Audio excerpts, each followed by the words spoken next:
can't give somebody credit for hair. You cannot give someone credit for a hairstyle. So this is your first comedy, right?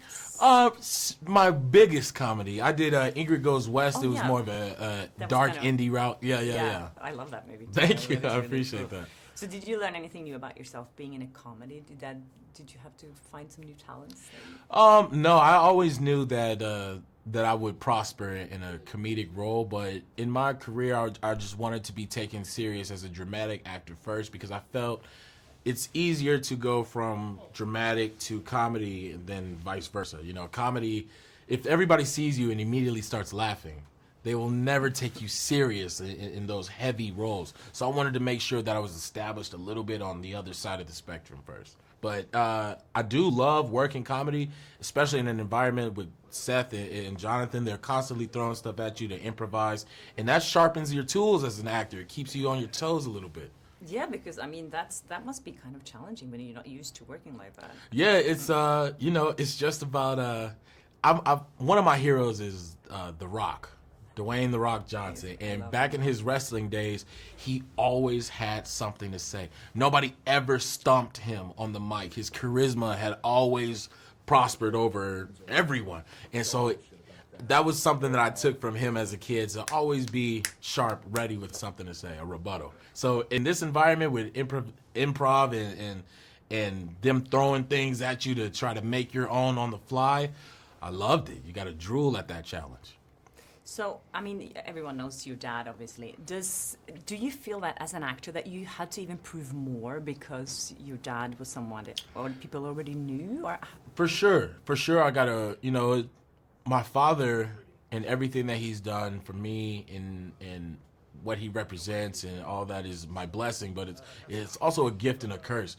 People have their idea of who you are or what you represent before they can even talk to you. So my goal in cinema is to show people how serious I take my job and how much of a professional I am and the prep that I put in, and I want to show my work ethic that I'm someone to be, I'm not gonna say revered, but I'm here to stay. I'm here to make my name, and I'm here to take the name that my father's given me and take it to new heights. So do you remember from you were a kid when you understood that he was like a famous big star? Do you remember that moment? It was like, I was in kindergarten, it's the first time at school interacting with other kids when kids are little monsters. And it was, I realized that nobody else's dad is on TV. It starts to get a little like, oh, all right, yeah, this there might be something here, but I didn't really get the full, the gravitas of it all until I was 17.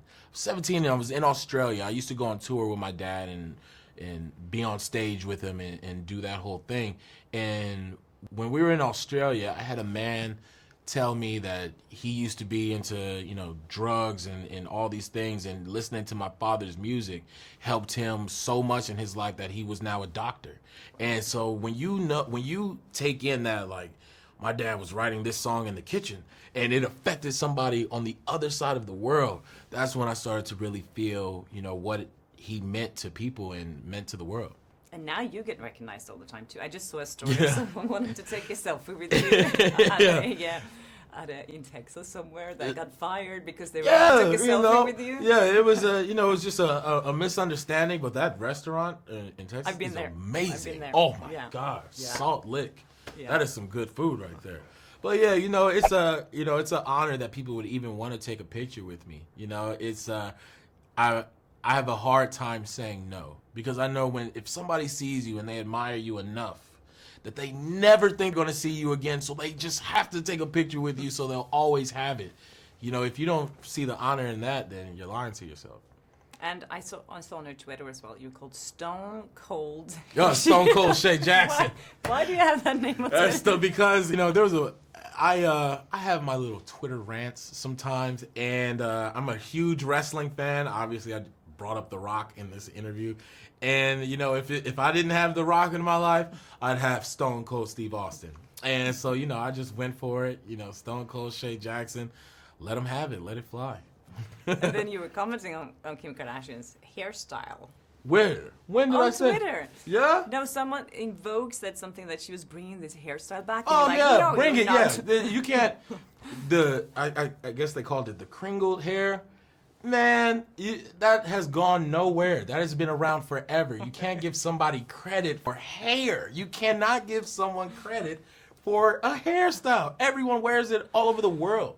So, yeah, it was just crazy. Vogue, you need to get on that a little bit.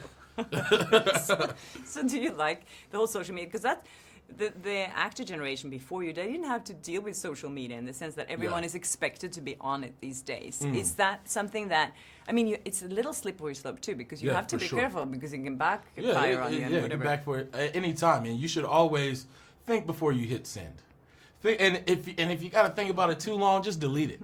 You know, it's I never wanted to get on social media to show anything besides who I really am, and I don't post selfies.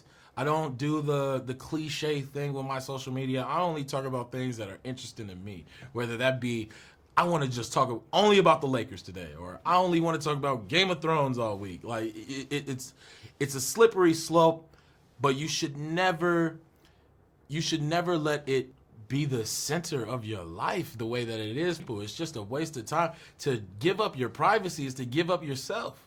It's just ridiculous. That is true. Yeah, but it is a lot. You know, a lot of people are on it too much these days, and it's kind of like, and especially as an actor, if you give away too much of yourself, you kind of lose the mystery a little bit. Yeah, you gotta keep the brand up, keep people interested in all these things, and you know, it used to be a point where your work spoke for itself, but it's the game within the game, and you know, you gotta play it smart, or it'll swallow you whole. Are you done with rapping now, or are you? Yeah, because I've got this acting career thing, but yeah, I just figured. A lot of the times in this business, like I said, the game within the game, the politics of Hollywood, if they can't visually see you in a certain role, you won't get it. And I think a lot of the times lyrics can be misconstrued, and people have this ideology of what it is to be a rapper, and you know, it's hard to get the role of being a doctor when you got tats all over your neck and things like that. So it was just something I had to make a smart decision with. But I'll always love music. If it wasn't for music, I wouldn't have. My family's legacy started in music, and so you know, I still produce. You know, I make the beats behind the lyrics for artists. My brother is bringing Lynch Mob Records back up, and he's got a couple of artists coming out. So I'm still attached, but the rapping thing, I'm gonna just leave that to Pops, and I'll lift our name up in acting. Leave it to Pops. I'll leave it to Pops. That. Thank you so much. You're Thank so you. great. You have such a good energy. Hi there, thanks for watching my channel. If you like that video, maybe there's other videos you like here on my channel, so please subscribe, share, comment, do whatever you like. Be happy, be nice to people, and I hope I see you again soon. Bye.